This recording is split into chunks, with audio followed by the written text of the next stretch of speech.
monsieur? Monsieur Guillaume. Guillaume. Virginie.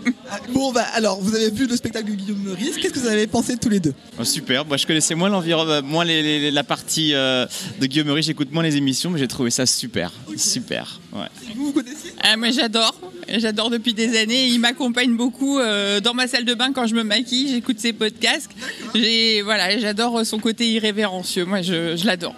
Est-ce qu'il y a un moment du spectacle que vous préférez ou qui vous a surpris ou dont vous avez gardé un souvenir là pour ce soir? Faire intervenir une personne qui n'était pas prévue, j'ai trouvé ça très très très rigolo, un peu gênant par moment, mais très très très drôle. Ouais. Le côté de s'adapter à son public, d'être là, d'être au contact du public, moi j'ai trouvé ça super.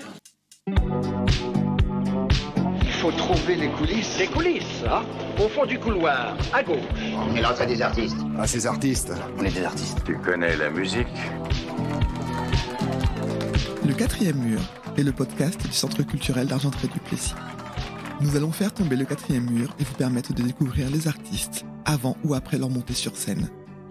Je m'appelle Aminata Bléa Sangaré et je vous propose de suivre les aventures de tous les artistes qui passeront sur la scène du Centre culturel d'Argentré-du-Plessis. L'avant-scène comme si vous y étiez, alors venez avec nous derrière le quatrième mur.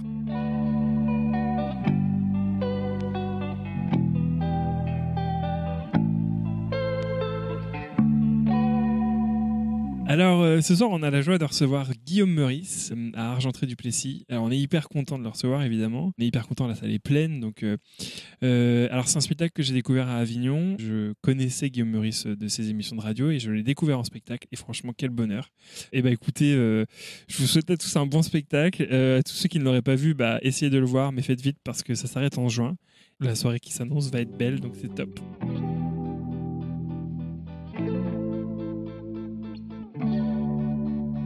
Alors, Guillaume. Oui, c'est moi. C'est toi. Oui, je fais partie en tout cas de la tribu des Guillaume. Tout à fait. Qui est une grande tribu. Oui. Alors, moi, des années 80, on peut vraiment dater ce prénom. Années 80 81, moi je suis né avec François Mitterrand. Il y en a des plus vieux que toi. Oui, il y en a des plus vieux. Ouais. C'est un prénom qui est revenu à la mode peut-être. Maintenant, il y aura peut-être des petits Guillaume de 10 ans. Peut-être, ça revient. J'ai un pote qui vient d'appeler son gamin Michel. Donc tout revient. Hein. Michel. Tout revient. Écoute, pourquoi pas. Moi, j'essaie de réhabiliter Aminata. Aminata, et Aminato pour les garçons. Et Aminati, s'il y en a plusieurs. Bien évidemment. Celle-là, mais tu peux la garder pour d'autres fois. Oui. Okay. C'est libre de droit. Pour les gens qui auraient des jumeaux ou des jumelles. Oui, c'est vrai. Voilà. Des Aminati. Super, merci. Mais je vous en prie. Alors, Guillaume, ton nom de famille, c'est Meurice. Je me pose toujours la question, est-ce que c'est ton vrai prénom et ton vrai nom? Tout à fait. Il y a d'autres Meurice. Il y a d'autres Meurice, il y a des Meurice pas mal avec 2 SE. Moi, c'est MEURICE, comme l'hôtel qui est rue de Rivoli, qui a accueilli les Allemands pendant la Seconde Guerre mondiale. Ah, c'est un détail. Chez les Meurice, il y a toujours un sens de l'accueil et une certaine idée de l'Europe. Donc, c'est ton vrai nom, c'est ton vrai prénom. Oui. C'est quand même marrant parce que du coup, c'est devenu presque une marque aujourd'hui. Tout le monde te connaît, j'ai l'impression. Non. Non. De toute façon, on peut pas savoir ceux qui te connaissent pas en fait. Oui, c'est ça. Toi. Dites, qui me connaît pas? Mais peut-être que les gens qui vont écouter ton podcast, ils vont se dire, mais pas du tout, j'ai jamais entendu parler de celui-là. En tout cas, ceux qui sont là ce soir, parce que c'est complet, donc on a Argentré-du-Plessis et c'est complet. C'est quand même super. C'est cool. Moi, je trouve ça cool, mais bon, sûrement que toi, c'est ton quotidien. D'être à Argentré-du-Plessis, non. Non, d'avoir des salles complètes. Oui, la tournée se passe très bien. Mais grâce aussi à un gros travail de Pascal Pro, qui a fait beaucoup de publicité pour moi durant le mois de novembre. Pascal Pro, alors Pascal Pro, animateur star de CNews, qui a cru bon de parler de moi pendant 3 bonnes semaines, on va dire, sur une blague que j'avais faite qu'il n'avait pas appréciée.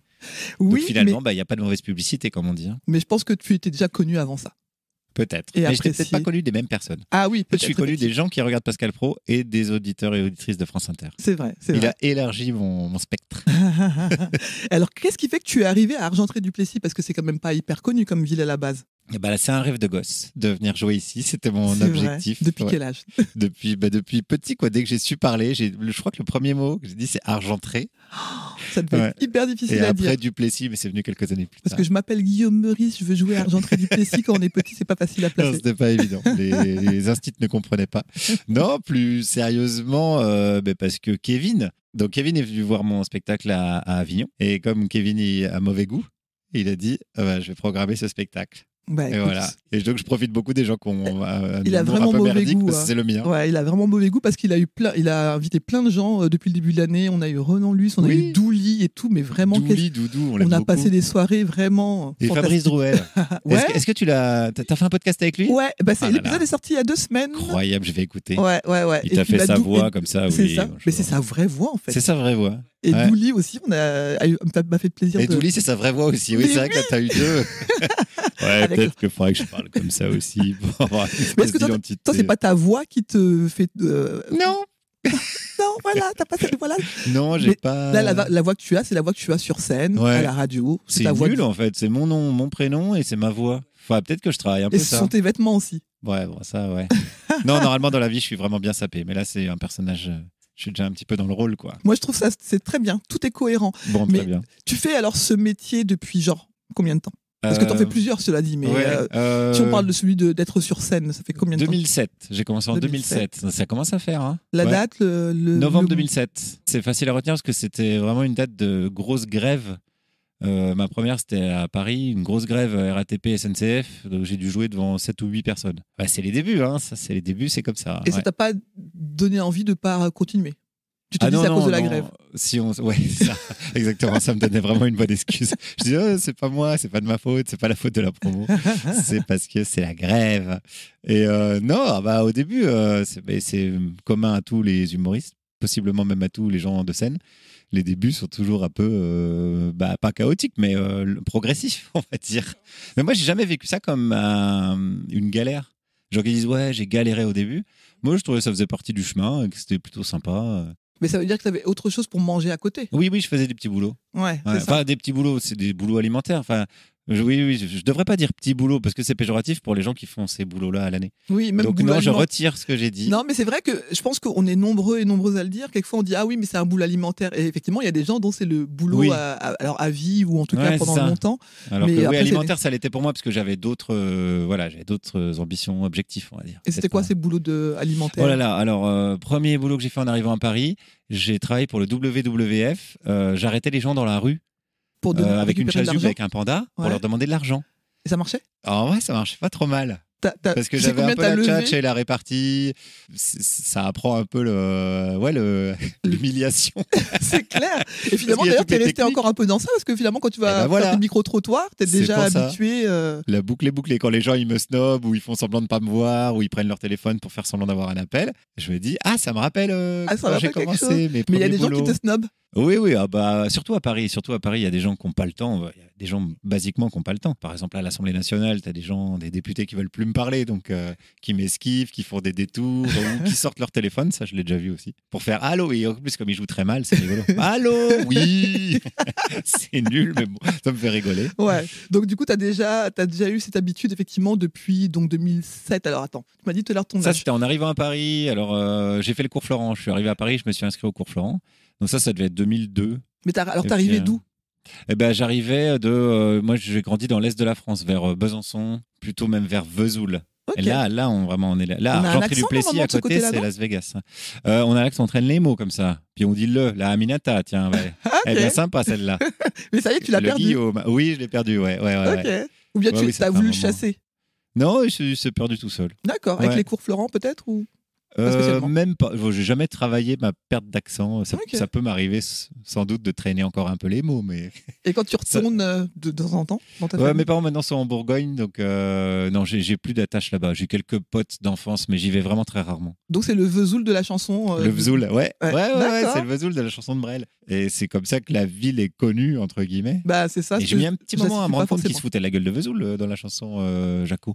Bon, donc tu étais né dans une ville où on est censé se foutre de la gueule de quelque chose. ou Oui, de c'est pour quelqu'un, ça. donc, Je me compare un peu aux Belges parce que les Belges ont ça, l'autodérision, enfin ce genre de choses où on pète pas plus haut que notre cul parce qu'on n'a pas les moyens, ceci dit, de le faire. Alors on cultive autre chose, ouais. Peut-être la distance ou. Ouais, de regarder la vie avec un peu aussi d'humilité entre guillemets aussi. Pas trop de se prendre prise la- au sérieux, ouais, Ouais, exactement. c'est ça. Et donc là, je te disais tout à l'heure, tu as plusieurs métiers. Donc tu as le spectacle depuis 2007. Ouais, Tu écris aussi. ouais, j'aime bien écrire moi. Ouais. Et j'ai cru voir qu'il y a quelque chose qui sort bientôt. Oui. Nouveau livre qui raconte justement mon mois de novembre fantastique. Ça t'a inspiré aussitôt. Ouais, parce que j'ai vraiment des anecdotes incroyables. C'est quand même une blague qui m'a amené devant la police judiciaire. Donc j'ai eu 2 plaintes contre moi. Et je me suis retrouvé pendant 2 heures à expliquer à des flics pourquoi c'est marrant, pourquoi j'ai fait ça. Ouais, et sachant que c'est ton travail en fait. Ouais. Donc c'est quoi? C'est un roman? C'est un journal de bord. Donc j'ai bord. pris tous les jours et j'ai noté tout ce qui m'arrivait. Parce que je le racontais à des potes. Et à un moment donné, il y en a un qui m'a dit, mais note tout et fais-en un livre. Parce que c'est quand même assez incroyable. Au bout de la 12e anecdote, il disait, mais c'est quand même fou ce que tu es en train de traverser. Puis il y a un côté inédit. Je pense pas qu'un humoriste ait déjà eu en tout cas, récemment, comme ça, clairement. Ouais. Puis sur la longueur, normalement, une polémique comme ça dure 2-3 jours. Après, tout le monde passe à autre chose, parce qu'il y a une autre polémique. Et là, non, ça a duré 3 bonnes semaines pleines. Et puis après, la dernière semaine, ça s'est un peu effiloché, puis tout le monde est passé à autre chose. Mais il y a eu d'autres sujets. Ouais. Mais avant ça, t'avais déjà écrit d'autres choses. Ouais, j'ai écrit 2 romans. Mais j'aime bien écrire. Ouais. En même temps, ton métier, c'est un métier d'écriture peut-être avant aussi. Ce que tu fais. Alors ça dépend. Moi, oui, je le considère comme ça. Mais après, j'ai plein de collègues humoristes qui ont des équipes d'auteurs. Donc, ils considèrent ça plutôt comme un travail d'équipe collectif. Toi, tout ce que tu dis, c'est toi qui l'écris. Ouais. Moi, j'y tiens, mais parce que j'aime bien. Ouais. J'aime bien me mettre derrière un ordi. D'ailleurs, c'est ce que j'ai fait tout le début d'après-midi. J'étais dans les gradins derrière mon ordi et j'écris ma chronique pour dimanche. Et j'aime bien cet exercice. Donc, ça m'emmerderait de le confier à des gens.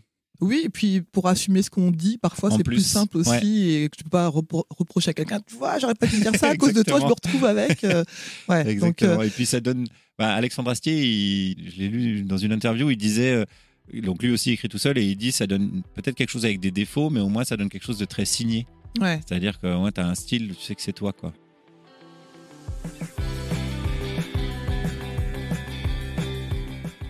Vous allez bien? Vous avez passé une bonne soirée? Comment vous appelez-vous? Véronique. Patrick. Alors, la soirée, vous êtes content de votre spectacle? Oui, c'était super. C'est la 2e fois qu'on voit Guillaume Meurice et qu'on était très content de le voir. Très, ravis. Vous avez préféré ce soir dans le spectacle? Tout. Moi, je l'aime tout le temps. Oui, Meurice. Oui. Ouais, très original. J'ai bien aimé les musiques du début, moi. Alors, c'était quoi? Dites-moi. Il y avait notamment, je crois qu'une musique un clip du RPR ou quelque chose comme ça.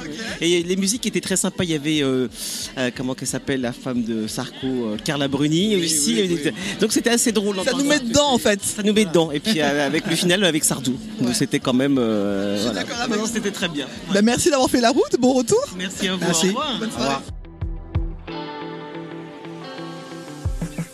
Donc, il y a des choses que tu peux écrire. Par exemple, alors quand tu passes à la radio, il y a des choses que tu peux écrire, mais il y a des choses qui apparaissent par rapport à ton micro-trottoir. Donc, comment tu fais? Tu écris d'abord un premier truc, tu vas voir les gens. Ouais, j'écris des questions. Je choisis un thème. Une fois que tu as trouvé le thème, il faut choisir un angle. Si on veut prendre un exemple concret, là, l'actualité, c'est les agriculteurs. Donc, je me suis dit, tiens, qu'est-ce qui pourrait être marrant? Est-ce que je vais voir directement des agriculteurs sur les blocages? Ou est-ce que je vais voir des gens qui sont contre les agriculteurs? En fait, j'ai choisi... Il y a un angle qui me paraissait intéressant, c'est que les dégradations que les agriculteurs ils font sur les préfectures ou les blocages de routes, etc., c'est méga toléré par le pouvoir. D'ailleurs, Darmanin a dit je ne vais pas leur envoyer les CRS, etc. Alors que quand c'est des chômeurs, des gilets jaunes ou des sans-papiers, encore pire, les CRS interviennent dans les 5 minutes. Donc, je me suis dit, tiens, ça, c'est un angle intéressant. Donc j'ai été dans un quartier bourgeois à Paris. Non, parce que les CRS, ils n'ont pas le droit de parler. Bah oui, c'est ça. Ouais. Et j'ai demandé aux gens et je les ai questionnés sur cette contradiction-là. D'accord. Et voilà, donc une fois que tu as choisi un angle, après, je choisis un endroit où aller. Mais quand même, il y a quelque chose qui fait à chaque fois, alors que c'est drôle ou absurde. Alors moi, quelquefois, je m'entends rire en me disant, mais c'est pas possible que les gens disent des choses comme ça. On a presque l'impression que tu les sélectionnes. Enfin, forcément, après, je les sélectionne. Tu gardes voilà. Mais quand tu vas les chercher, à la base, ces gens-là, tu sais pas ce qu'ils vont dire forcément. Non. Donc il y a des gens qui disent vraiment ce qu'on entend à chaque fois. Ouais. Et donc c'est quand même parfois hallucinant de dire, ah oui, il y a des gens qui pensent vraiment ça. Mais ça se voit dans les votes. Quand on voit le résultat des votes, on se rend bien compte qu'on est entouré de gens qui pensent pas forcément comme nous. Souvent, je dis, j'encourage les gens à aller discuter sur un marché avec des gens au hasard, tout simplement, ou même dans un bistrot. C'est là où on se rend compte de la pluralité d'opinions, si on veut être optimiste, ou alors c'est l'état de... C'est pas un délabrement intellectuel, c'est juste qu'on est tellement gavé d'informations puis de médias tenus par des milliardaires qui ont un intérêt à diviser la population, qu'au final, tu as un discours médiatique qui se retrouve facilement dans l'opinion publique, ce qu'on appelle l'opinion publique, et dans le débat public. Moi, j'arrive après avec mon micro, et j'ai juste à le tendre en disant qu'est-ce que vous pensez de tel sujet. il y a de fortes chances que des gens qui viennent d'écouter, je sais pas, BFM pendant une demi-heure me ressortent le ils ont un discours avis, dominant de ils pensent- BFM. Voilà, ils pensent avoir un avis en tout cas. C'est ça. Et qu'est-ce Et qui nous, fait que on toi est t'as comme ça. choisi- Moi, je me mets aussi là-dedans. Oui, bien Voilà, c'est ce évidemment. qu'on appelle des biais. On a tous des biais. Oui, oui. Qu'est-ce qui fait que toi, à un moment donné, tu t'es dit, bah, tiens, moi, je vais aller sur cet angle-là. Tu aurais pu choisir plein d'autres façons de faire ce métier-là. Sur cet angle, tu veux dire C'est-à-dire bah, l'angle là d'aller regarder la société, d'aller tirer un peu les choses et de révéler, en tout cas, alors moi je le vois comme ça, comme quelque chose qu'il faut que tu révèles, d'autres pourraient se dire comme un emmerdeur ou je sais pas, enfin bref. Oui, il y en a qui disent quelle ça. que soit la porte d'entrée, en tout cas, tu vas pointer des choses qui sont de notre quotidien et que nous on voit pas forcément de cette façon-là. Et toi, tu arrives à en faire en plus un truc drôle. À quel moment tu t'es dit que tu allais faire ça? Mais parce que je pense que tous les humoristes, ils font avec leurs obsessions. Et que moi, mon obsession, c'est vraiment celle-là. C'est vraiment ouf de voir la structure économique ou politique dans laquelle on évolue et de se dire, tiens, comment ça peut tenir? Et pourquoi tu fais pas de politique? T'aurais pu faire de la politique. C'est une question qu'on me pose souvent. J'ai l'impression d'en faire à ma manière, puisque qu'est-ce qu'on appelle la politique? C'est pas forcément adhérer à un parti politique. Non, pas ou aller adhérer, mais coller peut-être des justement devenir leader pour. Enfin, dans ton spectacle, moi. Oui, c'est une parodie de ça, mon spectacle. On pourrait imaginer que tu aies envie. On a vu des gens qui se sont présentés. Mais j'ai pas dit mon dernier mot. Ah, ok. On parle souvent des humoristes comme des clowns tristes. D'ailleurs, est-ce que toi, t'as un clown triste? Est-ce que là, genre, t'es drôle là? Et qu'après, quand t'es chez toi, t'es en mode. Je pleure. Non, j'ai pas du tout ça. Ouais. Mais il y a des mythes comme ça, oui, le clown triste. Ouais. Mais ça existe, hein. J'ai des copains dépressifs. Mais toi, non. Ça te traverse pas? Enfin, non, je pense qu'on peut avoir des mini-phases, des moments dans la vie où on peut se sentir un peu plus down et compagnie. Toi, t'es pas. Non, je suis pas d'une nature comme ça, non. Pas du tout. Et je me demandais, moi j'aime bien savoir ce que font les gens, les artistes notamment, là, parce que là on est vraiment sur les personnes qui passent au centre culturel. Là, donc nous sommes vendredi soir, vendredi matin, tu sais que tu vas passer sur scène le soir, tu te lèves, c'est quoi ta routine spécifiquement? J'en ai pas. Le jour où tu vas passer sur scène, il n'y a pas de truc particulier? Non, il n'y a pas de truc particulier. Et en plus, je déteste les routines et les rituels. Donc même avant de monter sur scène, à part faire un check à ma régisseuse et mon prod parce qu'ils sont là et que voilà. Mais j'aime pas les rituels parce que tu t'enfermes dans un truc où si tu les as plus, si tu les perds, tu paniques.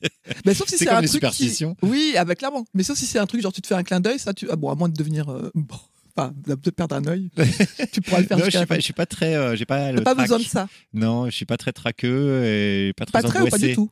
Non, pas du tout. D'accord. Comment ça se fait? Tu sais pas, t'as toujours été. J'ai toujours été plutôt détendu à ce niveau-là, mais je crois parce que je mets pas beaucoup d'enjeux. Je fais ce que je fais sérieusement, dans le sens où mon spectacle il est bossé, répété, travaillé. Donc les gens ils payent, donc je tiens quand même. À ce qu'ils en aient pour leur argent. Parce qu'il y a un résultat, ça évidemment. Mais après je me dis ça reste qu'un spectacle d'humour. Au pire, les gens ils aiment pas, ils rient pas. Bon, ça va, je suis pas en train d'opérer les enfants à cœur ouvert. Non, c'est sûr. Donc, je mets pas énormément d'enjeux, comme je te disais, dans ce que je fais. Donc, ça me. Ouais, tu te mets pas de pression, mais en même temps. Ne mets pas de pression, exactement. Enfin, je sais pas quel jour tu te dis, est-ce qu'un jour tu te dis, je vais faire ça jusqu'à la fin de ma vie, tu veux mourir sur scène ou bien tu veux. Non, pas du tout. Ouais, tu sais Non, j'ai même une théorie sur le fait que les humoristes vieillissent pas très bien. Ah oui? Ben ouais, je me l'explique pas trop, mais il n'y a pas de bon exemple de vieil humoriste. En France, il y en a pas des masses. Hein. À part Raymond DeVos, souvent on me cite Raymond DeVos, mais parce que c'était plutôt des jeux de mots. Mais je sais pas, il y a peut-être un truc de la fougue. Et quand tu commences, tu as plein de trucs à dire. Et qu'au bout d'un moment, tu te dis, je crois que j'ai tout dit de cette manière-là. Il faut trouver d'autres formes, etc. Ça serait plutôt la façon de faire. Ou alors, faudrait que tu te réinventes complètement parce que tu as ta patte. Ouais, mais tu vois, là, par exemple, ce spectacle-là, il s'arrête en juin. Okay. Après, j'ai pas de one-man show. Mais par contre, j'ai commencé à jouer un spectacle avec un astrophysicien. Et on fait une conférence à deux voix sur l'infini. Donc lui, il fait l'infini de l'univers, moi je fais l'infini de la connerie. Et on se croise comme ça, on fait un spectacle. Et ça, c'est une forme qui m'intéresse. Mais qui n'est pas purement une forme... Bon, c'est un spectacle drôle, parce que moi je parle de conneries, donc c'est marrant. C'est pas un spectacle humoristique. Ah, oui, d'accord. Ouais, donc tu vas sortir de... Tu vois, ça fait un pas de côté. C'est pas venez voir le clown. Et j'adore le clown. Excellent. Peut-être je referai un spectacle purement one-man show dans quelques années. Parce que celui-là, ça fait combien de temps qu'il existe, celui-là? 3 ans. Je vais les jouer 200 fois en tout. Ouais. Donc, tu t'étais dit, je fais 200 fois? Non, c'est juste que ça tombe pile comme ça. Ouais. D'accord. Mais j'aime bien explorer des trucs. Par exemple, mon spectacle d'avant, c'était un spectacle musical. Ok. Je faisais un groupe de rock macroniste avec des potes. J'aime bien explorer des trucs. Ok. Et j'ai la chance d'être à la radio. Donc, il y a pas mal de gens qui me suivent. Ouais. Et qui, du coup, je peux proposer ces choses-là. Mmh. Et je l'ai fait, le spectacle que j'avais fait avant, donc la musique. Je me suis dit, si je le fais pas maintenant, jamais plus je pourrais le faire. pour le faire maintenant. Parce que je savais qu'il y avait des gens qui me suivaient et que si je leur disais je fais de la peinture sur soie, ils seraient venus. D'accord. Je dis, je fais de la musique.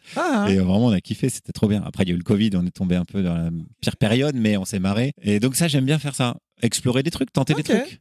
Donc, en fait, ta vie, c'est ton laboratoire, en fait. Ouais. Donc, t'as pas de rituel du tout? Non, pour revenir à ta question. Quand tu sors de scène, il n'y a pas non plus un truc particulier que tu fais Si, quand je sors de scène, j'aime bien aller voir les gens. Parce que ce que j'aime bien, c'est l'intégralité de l'aventure. C'est-à-dire que là, j'aime bien ce qu'on fait. J'aime bien passer du temps à la salle, là, comme j'ai fait, je sais pas, rencontrer Kevin, discuter avec Geoffrey, monter le spectacle. Tu vois, je traîne dans la salle toute la journée, je vais pas à l'hôtel. J'ai des copains qui arrivent à 20h20, qui jouent à 20h30, qui se barrent à 22h35, quoi. Moi, j'ai tendance à dire que j'aime pas assez le spectacle. Non, mais tu vois, le fait d'être juste sur scène pour ça. Moi, ce qui m'amuse, c'est de rencontrer des gens, c'est marrant de boire des coups. Et donc, à la fin, c'est pas un rituel, mais systématiquement, je vais discuter avec les gens. Moi, je fais ça plutôt pour rencontrer des gens. Tu vois, mon spectacle, il y a pas mal d'impro, pas mal d'interactions.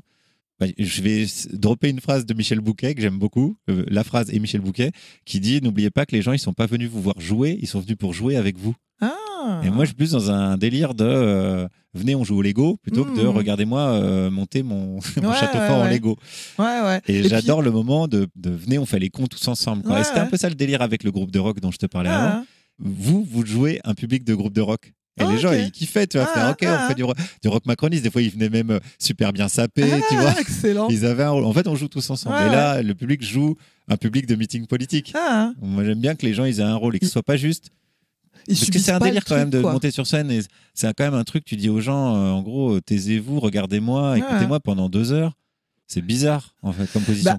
Alors moi, j'essaye de faire en sorte de venez, on passe un bon moment. Je pense qu'il y a des gens que ça rassure. Je trouve ça cool ta façon de vivre ça parce que autrement, sinon, je c'est le pas ferais drôle, pas. quoi. Sinon, je le ferais pas. Si vraiment je devais faire, j'aime bien mon spectacle et c'est super, je m'amuse bien sur scène.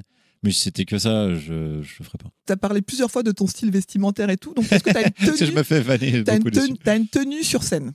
Oui, bah là j'incarne un candidat en campagne électorale, donc c'est la tenue. Et c'est toujours la même le tenue. costume est un costume, quoi, vraiment, littéralement. Ok. Parce que t'aimes pas spécialement les vêtements. Tu dis que tu te fais vanner sur ça. Oui, parce que j'ai un rapport aux vêtements très utilitariste. C'est-à-dire qu'un pantalon, c'est un pantalon, des chaussettes, c'est des chaussettes. Tu penses jamais à ça en te disant ah c'est cool, je vais mettre ce petit pull. Non. Et en fait, non, mais la vérité c'est que j'ai pas de goût vestimentaire. C'est-à-dire que je sais pas dire si quelqu'un est bien habillé ou pas. Bah, moi, par exemple, tu vois que je suis bien habillé. Évidemment. Bon, bah écoute, c'est bien, tu fais comme avec Renan Luce, tu seras mon binôme, je peux acheter plus de vêtements grâce à toi, tu vois. Ah oui, là, je te laisse ma part, c'est sûr. Merci, j'ai 2 parts, c'est cool. ouais, parfait, profite-en. Est-ce que tu veux, bon, moi je trouve que tu as quelque chose qui passe assez facilement, est-ce que tu veux partager avec nous les trucs qui te rendent heureux?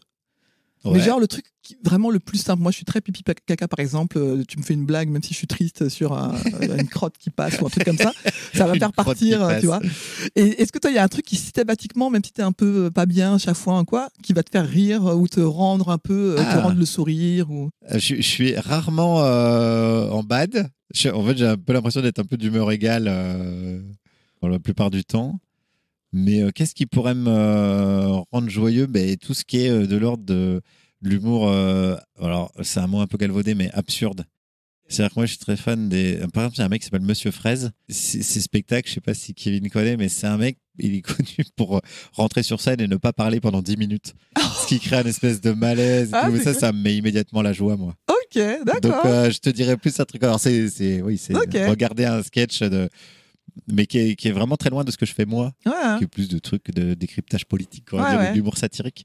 Et là, c'est vraiment un truc dont je comprends même pas les rouages, qui te donne une espèce de rire de gêne. C'est un rire du ventre, quoi. Mais il y a du malaise. Au moment où tu te dis, mais quand je comprends, d'accord. Ça me remet le sourire direct. Et des trucs qui te rendraient triste? Qu'est-ce qui me rend triste? À part les pandas qui sont, je sais pas, enfermés, que tu sauvais il y a quelques années. Non, mais les humains, ils ont plutôt tendance à me faire marrer. S'il n'y a rien, c'est pas grave. Non, il n'y a pas grand-chose. Ouais, non. Mais parce que j'ai pas de grandes attentes. Pour être triste, souvent, il faut être déçu. Et je suis rarement déçu. Mais c'est parce que j'ai pas des grandes attentes. Donc, il n'y a rien qui te fait pleurer, par exemple? Non, je pleure. Même au ciné, un truc. Alors, au ciné, jamais. Mais pour une raison, je suis un peu handicapé de ça. C'est-à-dire que j'ai tendance à... la fiction n'a pas tellement d'impact sur moi. C'est-à-dire qu'au cinéma, quand je vois un film d'horreur, par exemple, je vois très bien le trucage. Tu vois, je vois un mec qui se fait couper un bras, je me dis, ah tiens, c'est marrant, ils ont dû mettre une espèce de sauce tomate, ok, pas mal. C'est marrant parce mais que. Même en roman, tu vois, en roman, je regarde un peu comment c'est. Je lis, j'ai plaisir à lire des romans, mais je regarde toujours un peu comment c'est écrit. Mais c'est peut-être à des formations parce que j'en fais. Donc je me dis, ah tiens, c'est marrant qu'elle a goupillé ça comme ça, ok, pas mal, je vois où elle veut en venir. Ah, je suis surpris, mais ok. Ah, c'est marrant, parce que si quelqu'un entendait juste ce bout-là, on pourrait dire il est comme blasé, alors qu'en fait. Non. T'es pas. J'aime bien. Ouais, t'aimes bien comprendre. C'est stimulant intellectuellement. Par contre, j'adore les documentaires, par exemple. Mais il y a de la mise en scène aussi, c'est du cinéma aussi. Mais dernier docu que j'ai regardé, j'ai commencé. Le dernier que j'ai regardé en entier, c'est sur Arte, il y en a plein. Donc, c'est une série sur Magellan, le voyage de Magellan autour du monde, qui est vraiment très bien. Et là, j'ai commencé sur les conseils de Juliette Arnaud, qui est mon amie de Si tu écoutes, j'annule tout, j'allais dire oui, mais c'est le premier nom de l'émission du Grand Dimanche Soir. Un docu en 7 parties sur la guerre de sécession aux États-Unis. Ah oui. Et j'y connais absolument rien. Et je me régale, parce que je découvre plein de trucs. Et il y a une narration aussi, il y a une mise en scène aussi. Mais c'est vrai que je suis passionné plutôt de réalité, quoi. D'histoire vraie ou...